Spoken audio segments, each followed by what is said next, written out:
हर हर महादेव, जय भोलेनाथ। नमस्कार, मैं साधना पांडे मार्गदर्शन पे आपका स्वागत करती हूँ।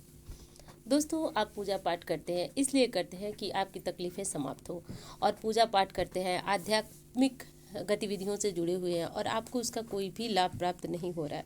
तो ऐसे में आपका मन काफ़ी विचलित हो जाता है। आप सोचने लगते हैं कि ऐसा क्यों हो रहा है, आपकी की गई पूजा पाठ और जो धार्मिक गतिविधियाँ हैं उसका लाभ आपको क्यों नहीं प्राप्त हो पा रहा है। तो दोस्तों, घर का मंदिर हो या फिर घर में पूजा करने के जो तौर तरीके होते हैं उसमें कुछ गलत जो गतिविधियां होती हैं उनसे आपको बहुत सारे दुष्परिणाम मिलते हैं, जिसके चलते आपको आपकी पूजा का परिणाम यानी कि शुभ फल नहीं प्राप्त हो पाता है। देखिए, जब भी पूजा आप अपना प्रारंभ करें उससे पहले आपको सबसे पहले जो है सूर्य नारायण की पूजा करनी चाहिए। सूर्य देव को जल देना चाहिए। बहुत सारे प्रश्न आपके आते हैं कि जब हम ब्रह्म मुहूर्त में करते हैं उस समय तो सूर्य निकले नहीं होते हैं, तो फिर हमें क्या करना चाहिए। तो मैंने बार बार इस चीज़ को कहा कि आप 4 बजे से ब्रह्म मुहूर्त से आप सूर्य नारायण को जल दे सकते हैं। ऐसा हमारे शास्त्रों में जो है वर्णन है। कहा जाता है कि ऋषि मुनि जब ब्रह्म मुहूर्त में स्नान कर यज्ञ इत्यादि करते थे तो सूर्य निकलने से पूर्व ही सूर्य को जल देते थे। ऐसा कई स्थानों पर प्रमाण मिलता है और आप भी जल दे सकते हैं, कोई दोष नहीं है। तो पहला दोष तो ये होता है कि आप सूर्य देव को जल दिए बिना कोई भी पूजा पाठ करते हैं तो वो जो है फलीभूत नहीं होता है, क्योंकि शास्त्रों में पंच देवी देवता बताए हैं जिसमें सूर्य देव भी जरूर उनकी पूजा आराधना करने के पश्चात ही तुलसी जी को जल दें, घर की जो मंदिर है उसमें पूजा इत्यादि करें। पहला नियम तो इसे आप नोट कर लीजिए कि सबसे पहले आप 4 बजे भोर में पूजा कर रहे हैं तब भी, और आप सुबह 9 बजे पूजा कर रहे हैं तब भी, सबसे पहला काम जो होना चाहिए वो सूर्य नारायण को जल अर्पित करने वाला ही होना चाहिए। अब दूसरी बात आपको बताऊं कि जब आप अपने घर में एक मंदिर बनाए हैं, सभी लोग बनाते हैं, तो अपने घर में जब आप एक मंदिर बनाए हैं तो आपको उस मंदिर में प्रतिदिन हाथ जोड़कर 5 मिनट खड़ा होना चाहिए। जो भी देवी देवता की मूर्ति विग्रह फोटो आप रखे हैं उसको प्रतिदिन आप स्नान कराएं, भोग लगाएं, एक दीपक जरूर जलाएं। इतना काम आपको जरूर करना चाहिए, चाहे बहुत ज़्यादा ठंडी हो, बहुत ज़्यादा कोई दिक्कत हो, परेशानी हो, मन विचलित हो। देखिए, जो लोग ये काम करते हैं कि भगवान की मूर्ति विग्रह लाकर रख दिए हैं और जैसे सर्दियाँ चल रही हैं तो नहाना नहीं है, पूजा नहीं करना है, 10 दिन तक आपके भगवान के पास दीपक नहीं जला, भोग नहीं लगा, तो इस तरह के कर्म आप करते हैं तो निश्चित रूप से विश्वास मानिए कि आप जो है आपकी की गई पूजा पाठ का फल नहीं प्राप्त कर पाएंगे। क्योंकि जो मूर्तियाँ होती हैं वो धीरे धीरे पूजा करते करते उनमें भी भगवान स्वरूप जो है उनका स्वरूप विराजमान हो जाता है। भगवान की जो एक कहे कि प्रतिमा में एक जान पड़ जाती है। तो इस चीज़ को ध्यान रखिए कि जो भी घर की मूर्ति हैं, फोटो हैं, उनको आप प्रतिदिन बहुत ज़्यादा पूजा ना करें, लेकिन स्नान करने के बाद आप उनको भी स्नान कराएं, भोग लगाएं, जो चंदन इत्यादि लगाते हैं वो करें।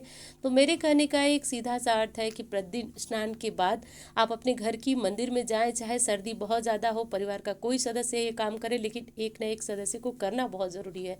आप बिल्कुल ऐसा न करें कि जब आपका मन किया तो पूजा किए, जब मन नहीं किया तो पूजा नहीं किए। इस तरह की घर में यदि प्रतिमा या फिर मंदिर है तो निश्चित रूप से विश्वास मानिए उस घर में भगवान का बसेरा नहीं होता है, क्योंकि मूर्ति हो या फिर फोटो हो, उनकी पूजा, उनका पूजित होना अति अनिवार्य है। इस चीज़ का ध्यान रखें। अब अगले नियम की बात करें तो आपको घर के मंदिर में जो भी मूर्ति या फिर फोटो रखना है वो सीमित रखना है। बहुत सारे लोग एक ही भगवान की 3-3 4-4 मूर्तियां या फिर फोटो रखते हैं। ऐसा नहीं करना चाहिए। मंदिर का भी दोष उत्पन्न होता है यदि आप मंदिर में टूटी मूर्तियां रखते हैं, एक से अधिक जो है एक भगवान की एक से अधिक 3-4 मूर्तियां रखते हैं, तो ये सारी चीज़ें दोष उत्पन्न करती हैं और आपके किए गए पूजा पाठ भोग इत्यादि का कोई लाभ आपको प्राप्त नहीं हो पाता है।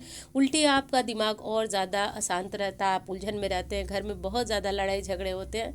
तो इस चीज़ से आप जो है कि थोड़ा सा ध्यान दीजिए कि घर के मंदिर में कितनी मूर्तियां रखनी है। इस पे वीडियो मैंने बनाया है, पहले आप सर्च करके देख लें कि घर के मंदिर, ऐसे कुछ टाइटल मुझे एकदम स्पष्ट तो याद नहीं आ रहा है, लेकिन मंदिर पे बहुत अच्छी वीडियो आप लोगों ने काफ़ी उसको पसंद भी किया है, तो वो वीडियो आप देखिए। उसमें विधिवत मैंने बताया है कि मंदिर में क्या रखना चाहिए और कितनी मूर्तियाँ रखनी चाहिए। तो ये काम करें। और लिंक आप लोग बाद में मांगने लगते हैं, तो जैसा कि आप जानते हैं 700-800 वीडियो में वो वीडियो फिर ढूंढ पाना मेरे लिए भी काफ़ी मुश्किल हो जाता है। लेकिन आप लोग यूट्यूब पे जाके सर्च करेंगे कि घर के मंदिर में कितनी मूर्तियाँ रखें मार्गदर्शन, तो मेरी वीडियो आने लगेगी, तो आप वहाँ से उसे पा सकते हैं, देख सकते हैं। तो बहुत सारी मूर्तियाँ बिल्कुल भी ना रखें। कैसे रखनी है क्रमबद्ध तरीके से मैंने उस वीडियो में बताया, तो इच्छा हो तो उस वीडियो को एक बार देख लीजिएगा।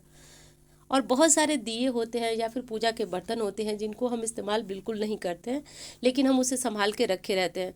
तो जैसे घर के आप किचन में बहुत सारे पुराने टूटे फूटे बर्तनों को नहीं रखते हैं, उस तरह मंदिर के बर्तनों को जो हमारे इस्तेमाल में, भगवान के इस्तेमाल में नहीं आ रहे हैं, उन बर्तनों को आपको हटा देना चाहिए। बहुत सारे दिए होते हैं, बहुत सारे जो पूजा के लोटे होते हैं जिनका हम कभी इस्तेमाल नहीं करते हैं, तो यदि अच्छे हैं तो आप उनको साफ करके अच्छे स्थान पर रख दें।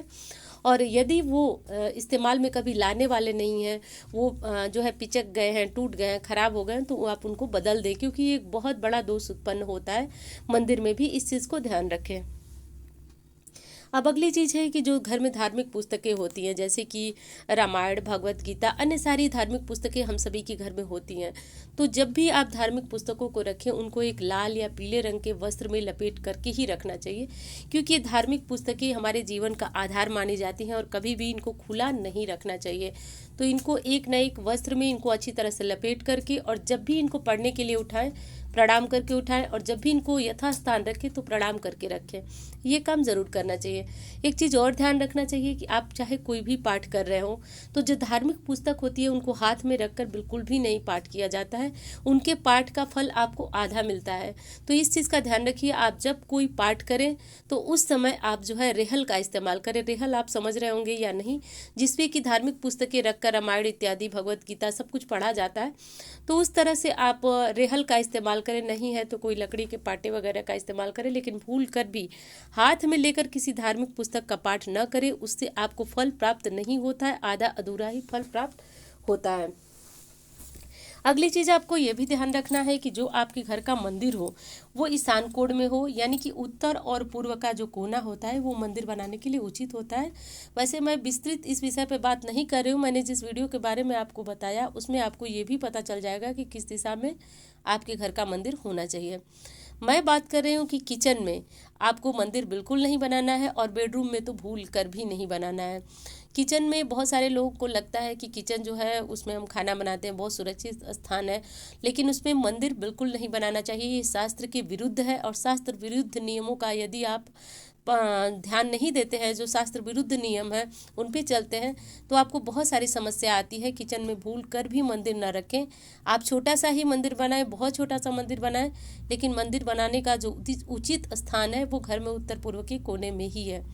बेडरूम में भी वही स्थिति है। भूल कर भी भगवान की मूर्ति, फोटो, किसी भी स्थिति में आपको अपने घर के मंदिर में, बेडरूम में आपको अपने बेडरूम में भगवान की कोई मूर्ति, कोई फोटो बिल्कुल नहीं रखना चाहिए। और हाँ, भगवान की यदि किसी मूर्ति या फोटो को रखना चाहते हैं तो राधा और कृष्ण की मूर्ति बेडरूम में रखी जा सकती है। ये मूर्ति या फिर फोटो बेडरूम में रखी जाती है। बाकी अन्य किसी भी देवी देवता की फोटो, मूर्ति आप अपने बेडरूम में न रखें।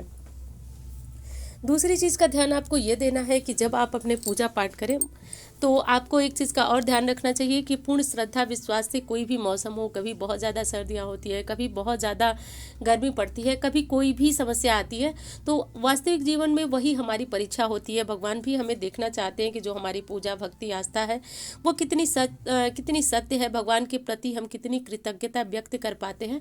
तो वास्तविक यही है कि आप चाहे कि जितनी भी सर्दियाँ पड़े, बहुत ज़्यादा स्नान नहीं कर पाते हैं तो अपने शरीर को अच्छी तरह से जो है साफ कर लें, पोंछ लें, और उस तरह से भी भगवान को जाकर के भोग लगा करके पूजा इत्यादि कर सकते हैं।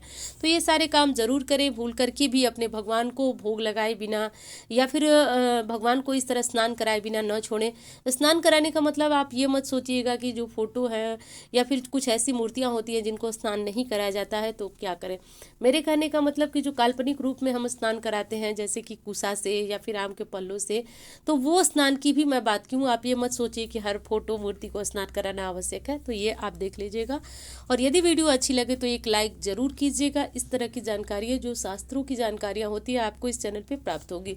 और इंस्टाग्राम पे, फेसबुक पे यदि आप जो है मुझे फॉलो करना चाहते हैं तो लिंक डिस्क्रिप्शन में है, देख लीजिए। और आईडी यहाँ पे मैंने आपको शो कर दी, तो उसे भी देख लीजिए। और यदि आप ये वीडियो फेसबुक पे देखना चाहते हैं तो आजकल मैं फेसबुक पे भी वीडियो अपलोड करने लगी हूँ, तो आप वहाँ भी मुझे फॉलो करके वीडियो को देख सकते हैं। तो दोस्तों, उम्मीद करती हूँ जानकारी आपके लिए बहुत हेल्पफुल होगी, और मिलती हूँ इसी तरह की वीडियो के साथ। धन्यवाद।